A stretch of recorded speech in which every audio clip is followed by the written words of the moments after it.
Bonsoir et bienvenue, c'est pendant 20h. Pour m'accompagner ce soir, Marie-Ange Philippe, Inès Morat, Marcel Petrichol et Xavier Affre.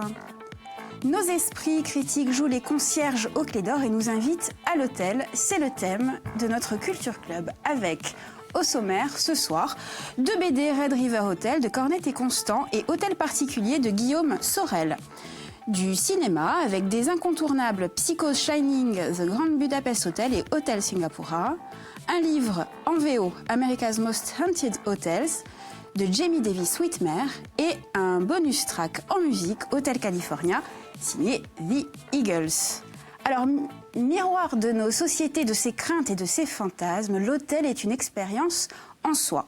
Pour quelques heures ou pour plus, à l'instar de Gabriel Chanel ou Howard Hughes qui vivaient à l'hôtel, Marcel Petrichol nous en dit plus en BD. Votre premier choix, Marcel, Red River, Hotel, Cornette Constant. Alors on va sur le destin de Nat. Nat, c'est un livreur de pizza. Et en livrant une pizza un jour à domicile, il rencontre Lisa. C'est le coup de foudre, l'amour fou. Ils s'installent ensemble. Ils sont heureux, ils nagent dans le bonheur. Seulement voilà, un jour Lisa disparaît. Aucune trace, il téléphone partout. Copains, famille, hôpitaux, police.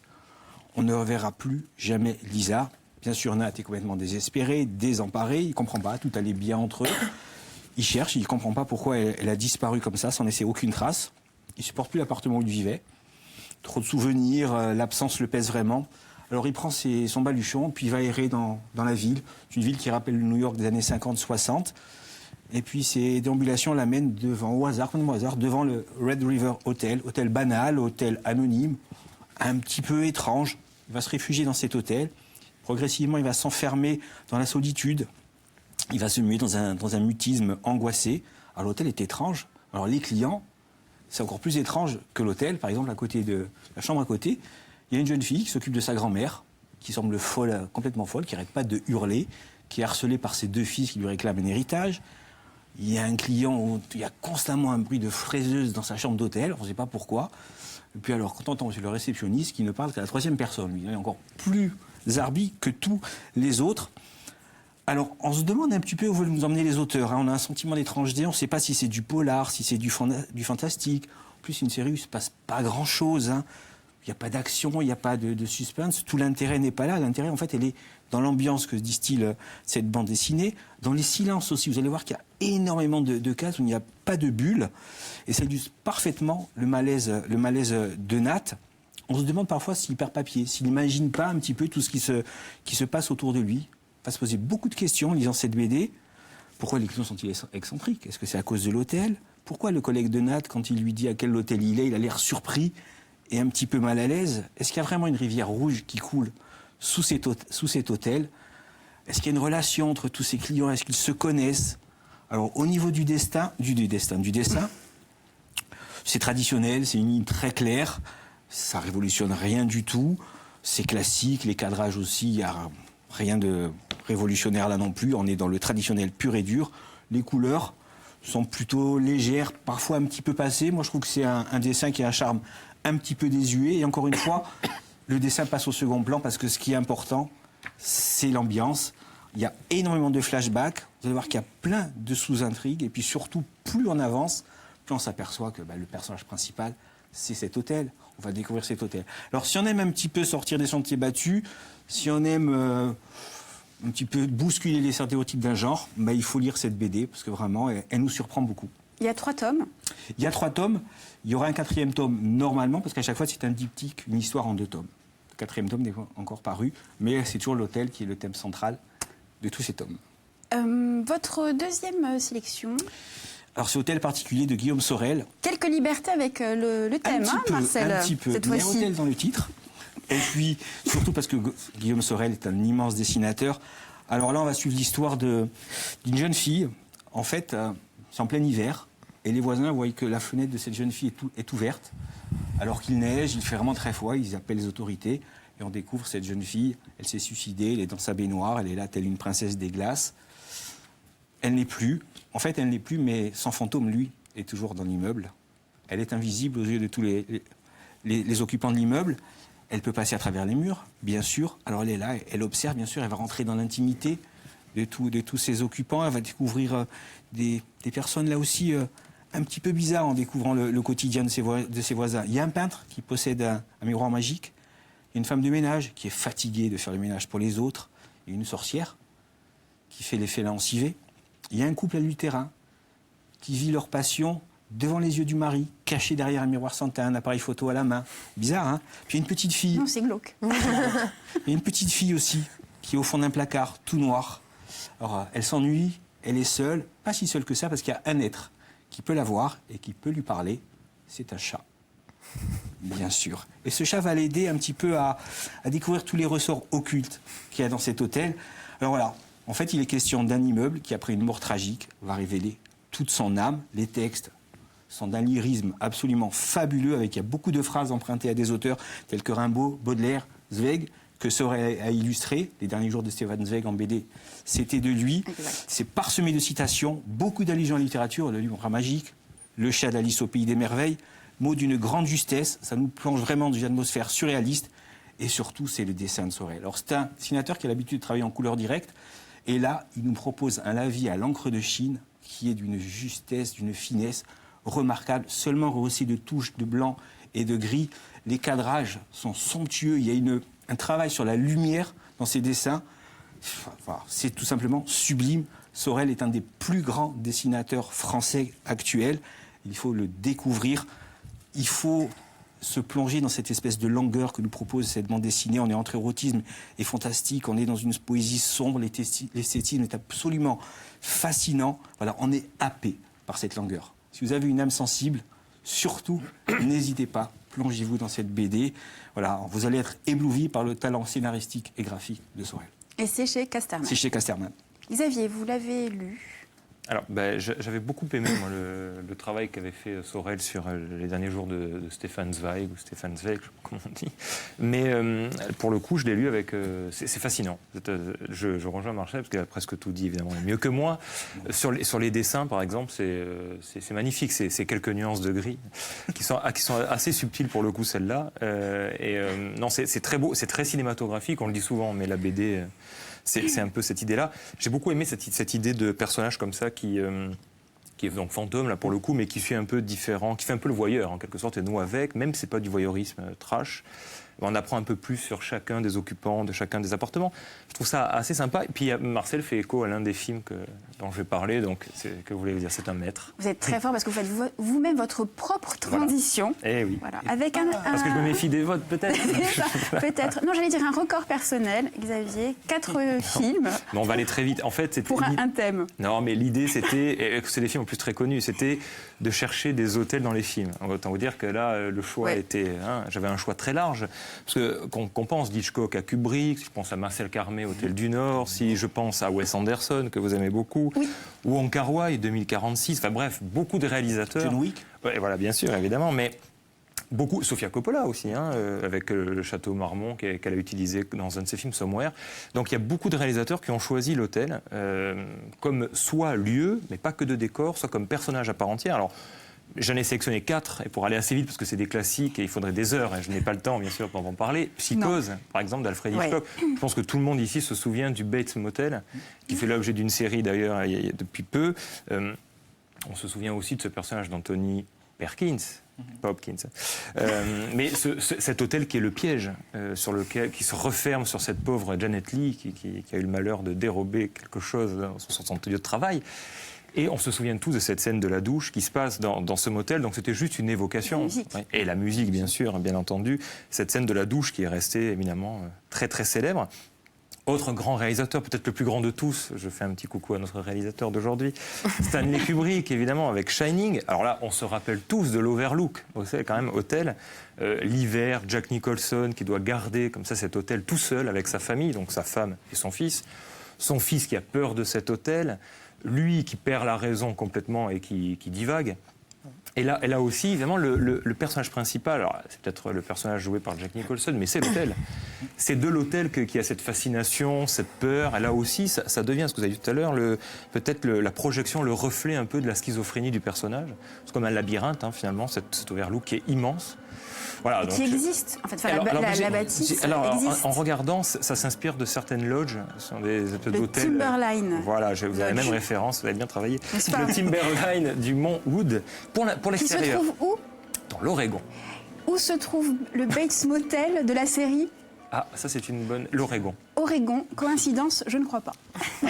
Mais c'est peut-être un clin d'œil, mais c'est vrai. Et l'intérieur, apparemment, ça s'inspire d'un hôtel dans le parc Yosemite en Californie. Ouais, donc il y a un mélange. Et puis j'avais envie de parler, je voulais l'évoquer pour vous, The Grand Budapest Hotel. Oh oui, voilà, Wes Anderson, dont le dernier film L'île aux chiens est sorti et qu'il faut absolument voir, qui est un grand film, où là on suit des aventures de Gustave H, qui est l'homme aux clés d'or, vous en parlez tout à l'heure dans votre premier lancement, de cet hôtel européen qui est étrange, baroque, très coloré, rose là aussi. C'est un lieu qui existe, ils ont d'ailleurs tourné là-bas, et d'un garçon d'étage qui s'appelle Zéro Mustapha. Et ce voyage, qui est un film très politique, hein, justement, au cœur de cette vieille Europe qui va se transformer, on est dans l'entre-deux-guerres, est intéressant aussi pour cet hôtel. Alors, c'est le Gorlitzer Warenhaus, je m'excuse pour l'accent allemand, qui est un ancien grand magasin allemand dans un centre commercial. Oui. Et Wes Anderson a tourné à l'intérieur. C'est pas véritablement un hôtel, mais il en fait un hôtel baroque, très avec couleurs éclatantes, dans son style, évidemment, Wes Anderson. Et encore une fois, l'hôtel est un personnage à part entière. Donc on se rend compte qu'au cinéma, c'est pas souvent un décor. Ça l'est, bien sûr, mais c'est plus que ça. Hein. Il y a une personnalité dans un hôtel. Si je pense même, je le cite pas, mais à Barton Fink, hein, des frères Cohen, par exemple. Bon, là aussi. Et puis le dernier, film asiatique, c'était obligé. Évidemment. Voilà, évidemment. Enfin, obligé. Oui, c'est obligé. Hôtel Singapura d'Eric Ko, c'est un film de Singapour. C'est un réalisateur qui vient de Singapour. Et alors là, c'est intéressant parce que ça rejoint le propos de Marcel sur le livre, de son deuxième. C'est un hôtel, une suite, le numéro 27, et on suit des couples dans cet hôtel des années 40 à aujourd'hui. Et donc il y a un travail énorme sur ces 8 histoires, parce que évidemment le décor change, la musique change. Et on suit, donc c'est un film à la fois érotique, mélancolique, il y a plein de choses. Torride et sulfureux. Oh, pas jusque-là, mais ce qui est intéressant, c'est qu'à travers l'histoire des personnages, on suit aussi l'histoire du pays et de l'hôtel, qui se transforme et qui devient un hôtel un peu miteux à la fin de sa carrière d'hôtel, j'allais dire. Et c'est un hôtel qui voit tout. Et cette chambre numéro 27 est assez intéressante parce qu'elle est témoin de plein de choses, c'est-à-dire de quelqu'un qui meurt parce qu'il fait une overdose, d'amants qui se retrouvent en cachette, bien sûr, d'autres qui assument une liaison, mais c'est compliqué. Voilà, c'est surtout ce qui est marrant dans ce film, c'est les changements de registre. On passe de la comédie musicale au film noir et blanc des années 40, au film réaliste des années 80-90. Voilà, il y a un vrai travail dessus. Et là, pour le coup, l'hôtel est le personnage. Hein. D'ailleurs, Hôtel Singapura, l'affiche est très belle. Oui, c'est vrai. Pourquoi au cinéma, l'hôtel est si souvent associé à l'horreur, au suspense? Bon, pas que. La preuve, c'est que le dernier exemple. Mais c'est vrai qu'effectivement, parce que peut-être dans le fait que si je prends Shining, par exemple, la taille de l'hôtel, le côté un peu bruit, vous savez, on entend toujours des bruits dans un hôtel quand même. Des portes qui grincent. C'est l'hôtel hors saison. Oui, on entend aussi des bruits en pleine saison, mais c'est pas toujours. Mais hors saison, effectivement, on entend ces petits bruits un peu angoissants. Il y a des gens qui ont du mal à dormir dans un hôtel, par exemple. J'en connais. C'est-à-dire qu'ils vont dans un hôtel, il y a une petite adaptation. Je ne parle pas pour moi. Hein, non, ils auraient pu être intéressants. Voilà. Ils ont du mal parce qu'il y a toujours des petits bruits. On n'est jamais tranquille dans un hôtel. La réalité est un petit peu altérée dans les hôtels, je trouve. Alors déjà, on est dans un contexte du voyage. Donc si on bouge, on peut se perdre plus facilement et c'est plus difficile de nous retrouver aussi. Et puis, normalement, on y dort à l'hôtel, ce qui implique donc une vulnérabilité certaine. En plus, s'il y a des coffres, c'est quand même que tout ce qui est à l'extérieur n'est pas en sécurité. Donc on est vulnérable dans un lieu ouvert, partagé avec tout un tas d'anonymes. Pire encore, en fait, ces gens-là, ils sont dans votre chambre avec vous. Il y a bien dans chaque hôtel, à mon sens, des fantômes, parce que tous ceux qui sont passés avant vous, même si on tente d'effacer leurs traces, finalement, ils partagent votre intimité, déjà factice et éphémère. Je vous parle même pas, donc du coup, comme tu le disais, de ces longs couloirs qui sont à peine différenciés par un numéro. Il y a un petit côté dimension parallèle. Puis il y a des légendes urbaines, quand même, qui entourent les hôtels, du genre, le peignoir, c'est facturé ou pas. Vous avez toujours aussi quelqu'un qui vous dira, tu sais, il paraît qu'il nettoie jamais la télécommande. Et cette même personne sort une lingette antibactérienne de sa poche et vous vous dites, est-ce que j'ai voyagé avec Monk? Mais là, je m'égare. Pas tant que ça, Inès. On reste avec moi? Oui. Alors vous, un guide d'un genre particulier. Oui. Hein, les hôtels, alors les plus hantés des États-Unis. Il y en a certains qui sont moins hantés que d'autres. Apparemment, on va le découvrir. Okay. Donc déjà par l'auteur David James Whitmer, qui avait déjà commis un premier livre sur les asiles, les sanatoriums et les prisons hantées. Donc nous sommes bien en présence d'une récidive, sauf que cette fois, son mari, Robert, participe à l'écriture du livre. Donc disons-le d'entrée, grosse vibe les époux Warren dans The Conjuring, sauf que ici, Robert n'est pas démonologue, c'est un sceptique. C'est un C'est à vous. sceptique. Et c'est à vous. Merci de me le rappeler. Est-ce qu'on y croit, Inès? Alors, évidemment, moi, j'y crois. Je crois que les fantômes sont d'excellents produits commerciaux. Mais peu importe, finalement, que l'on prenne au sérieux ou pas le sujet de ce livre, parce que le livre a été écrit avec sérieux. Nous allons donc y découvrir 10 hôtels, dont le fameux Stanley Hotel qui avait inspiré The Shining à Stephen King. L'histoire de chaque établissement est détaillée, retracée. On revient sur les légendes qui entourent les lieux, ponctuée, tout ça, d'interviews et de photos. Bien sûr, le duo relate ses expériences personnelles. Et lorsqu'il ne se passe rien, ils ont l'honnêteté aussi de nous le dire. Et ça prouve que si au-delà il y a, c'est pas open bar 24 heures sur 24. Et puis à chaque fin de chapitre, on trouve aussi des fiches techniques très complètes. Vous pouvez tout à fait préparer déjà vos prochaines vacances, Caroline. Un bémol néanmoins, il manque les coordonnées de l'exorciste local. Ce sera certainement ajouté au budget. Voyez ça comme l'ultime stage détox. Donc du coup, voilà, un tourisme toujours à vous. pour ce genre de voyage à thème. Oui, On a bien gros, fait de le préparer, parce que sinon, ça aurait vraiment pas bien marché. En gros, si vous voulez, ce livre, c'est un peu le TripAdvisor de l'outre-tombe, parenthèse CSA, Foursquare, Yelp, le guide Michelin.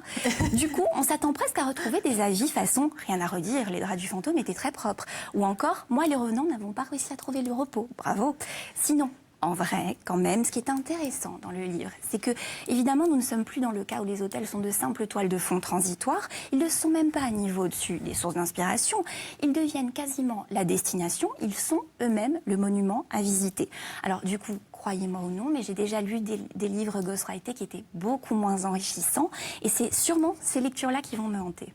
Est-ce qu'il y a une caution scientifique à tout ça? Alors, elle est aussi, comment le traduire en français, on va dire assistante juridique. Non, on n'a pas vraiment de caution scientifique, malheureusement, mais c'est tout de même fait avec sérieux, c'est une enquête. Elle est détective privée, voilà, aussi à ses heures perdues. Donc oui, on suit ça comme une enquête. On rêve du prochain livre, parce qu'entre les asiles, c'est très gai comme univers. Les cimetières. Ah voilà, cimetière. Cimetière, oui. Vous aviez ce genre de voyage thématique? Oui. oui, non, mais c'est intéressant. Bon, il faudrait que ce soit traduit parce que c'est quand même un livre. C'est vrai, voilà. 300 pages. Voilà, mon anglais reste modeste. Mais non, effectivement, si l'enquête est bien documentée, ça a l'air d'être le cas. Voilà. Mais Inès donne toujours envie de lire même le livre le plus improbable en anglais. C'était juste un tremplin après tout ça. Voilà. C'était pas... Marcel, on a une espèce d'équivalence en France de guide comme ça Non, à ma connaissance, non. Et même en bande dessinée, le thème de l'hôtel n'est pas tant traité que ça, quoi. J'ai pas trouvé 36 000 bandes dessinées. Après, il existe des guides, les guides des lieux insolites. Oui, ça oui. Donc c'est le modèle, j'imagine, un peu documenté, peut-être plus sérieux là, mais bon. Mais c'est plus par région, c'est pas sur un thème comme les hôtels hantés. Est-ce qu'il y en a en France d'ailleurs? Certainement. En Écosse, oui. Alors, il y a une maxime qui dit ce ne sont pas les hôtels qui sont hantés, ce sont les gens. Et là, je rejoins. Si vous êtes hanté vous-même... Marcel, vous le disiez, en BD, la thématique de l'hôtel n'en est pas vraiment une. Non, pas vraiment. Parce que c'est un lieu unique, donc la BD, ça permet vraiment d'exploser les horizons. C'est vrai que ça se rend plus au cinéma. On va filmer dans un huis clos. Il y a du huis clos en BD, mais franchement, non. L'hôtel, j'ai eu beau chercher, il n'y en a pas tant que ça. Il y a Bilal, parce qu'après, il m'a adapté Bunker Palace Hotel aussi, qu'il a fait, mais pas autant qu'en cinéma. Marie-Ange, on a tout le temps de découvrir avec vous. Ça tombe bien, ma chronique est courte. Non, mais on a un son quand même. Mais bien évidemment. Alors, Hôtel California, anecdote devinette, si vous le voulez bien, jouez avec moi. Hôtel California est la chanson préférée de toutes les chansons du monde d'un animateur de la chaîne. Bon, moi, j'hésite entre Doumé Moret et Luc Mandologne, mais je connais le bon goût de Doumé Moret, donc je vais dire Luc Mandologne. Qui se prononce? Marcel? Alors là, je ne sais pas. Ouais, non. Marie-Ange a raison, c'est bien la chanson préférée de Luc Mandologne. Voilà. Bon, ben, du coup, spéciale dédicace. Information très pertinente, je le sais, mais bon voilà, c'est dit. Moment ludique.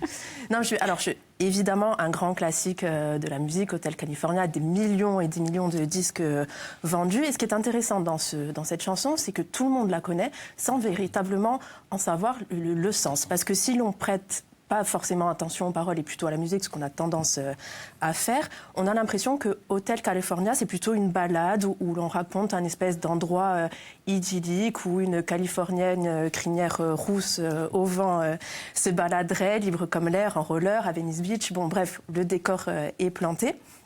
Et d'ailleurs, la pochette va plutôt dans ce sens parce que c'est un hôtel luxueux en Californie avec des palmiers, donc on est plutôt dans cette ambiance-là. Et pourtant, il n'en est rien. Il s'agirait en fait de drogue, d'un individu en proie à sa folie passionnelle et à ses démons intérieurs. Et la chanson, qui dure plus de 6 minutes, je crois, en fait retrace cette fuite d'un individu. Et cet hôtel, ce fameux hôtel California, serait en fait un centre de désintoxication. Quelques indices dissimulés dans les paroles de la chanson. Il est question de steely knives, donc de couteaux d'acier, terme employé pour les seringues, en fait. Il y a une phrase qui dit « You can check out anytime you like, but you can never leave ». En gros, on peut quitter l'hôtel quand tu veux, mais tu ne pourras jamais partir. En fait, on suit les démons de cet individu et, au final, de à peu près toutes les stars du rock de cette époque-là. Et d'ailleurs, Don Henley disait ces paroles reflètent parfaitement l'esprit de l'époque, qui était une période de grand excès en Californie et dans le milieu de la musique. Il est d'ailleurs question d'alibi de stars. Donc, sous-entendu, lorsque on va dans cet hôtel, prépare-toi à trouver ton alibi. Bref, on écoute un petit morceau et peut-être que vous allez du coup capter un petit peu les paroles dissimulées. Écoute.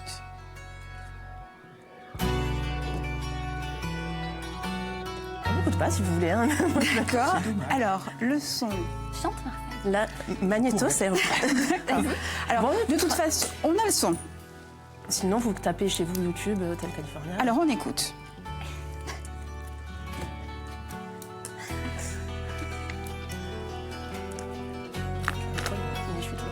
Oui, alors, on vous écoute, Marianne. Ok, pardon, je pensais que la chance était... Cette émission... bon. Bref. C'est bientôt les vacances, c'est normal. Elle est hantée. Non, mais du coup, j'espère que j'ai pas trop cassé le romantisme de Luc Mondoloni avec mes histoires de drogue. On lui demandera. Et je vais terminer... Le nombre de couples qui se sont formés sur Hotel California, C'est là, tu dingue. casses quelque chose. Mais oui. Non, je vais terminer en soulignant quand même le fameux solo à la guitare qui dure plus de 2 minutes 10, qui est quand même une espèce de performance érectile du guitariste. Ce n'est rien d'autre. Hein. C'est vraiment... Les amateurs de guitare apprécieront, mais bon, c'est vraiment de la démonstration pour le coup, dans ce morceau. Est-ce que vous pensez de manière plus générale que l'hôtel est un miroir de notre société, que les évolutions des hôtels, des équipements reflètent, voilà, notre société et les évolutions de nos sociétés? Oui, parce que déjà, dans de plus en plus d'hôtels, maintenant, un hôtel n'est plus qu'un hôtel. Vous pouvez trouver une salle de sport, une crèche, un cinéma. Ils sont des concepts. Voilà, on a tendance à faire de l'hôtel un endroit où l'on vit, en fait, et plus un espace isolé. Même d'un point de vue de design, on sait que les hôteliers maintenant agencent les décors de façon à ce que ce soit instagrammable. Donc là, on est complètement...